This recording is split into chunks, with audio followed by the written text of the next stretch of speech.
They are a secretive global network of sadistic and violent predators. The group, known as 764, targets and exploits thousands of vulnerable children on gaming platforms. Now, we've been investigating their content online, which is so horrific, we can't show them to you. But dozens of messages we've analysed has found evidence of members in group chats coercing children into sexual abuse and even asking them to carry out violent killings. 19-year-old Cameron Finnegan from West Sussex was a member of 764. He was jailed earlier this year for possessing a terrorist document and indecent images of children. What happened to you?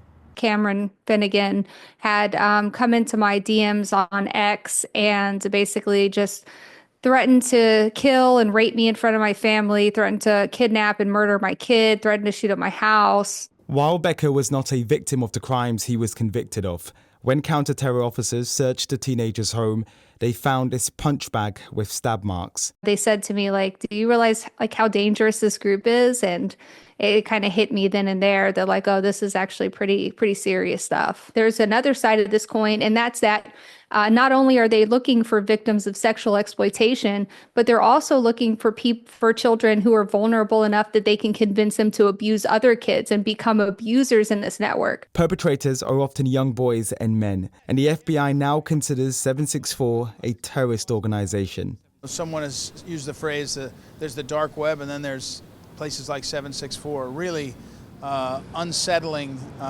violence and exploitation. This is a group that, when you look at their conduct and you look especially about their language, they are looking to target young girls mostly, but target young people, underage a lot of them, and then what they're doing is criminal. There's lots of criminal conduct related to it, so it's very dangerous. My son had expressed some concern about this new friend of his from the UK. But the man who was grooming Amanda's 13-year-old son and asking him to perform a sex act was in fact a 30-year-old 5,000 miles away in Nottingham. It still makes me emotional. The feeling was just utter violation. We found out later he was starting to groom him. You don't think that this is going to happen to you. It happens out there. It happens to other people. You know, we live in a very, upper middle class neighborhood, and we're very privileged in so many senses and very aware, and you just don't think it's going to happen to you, but it does.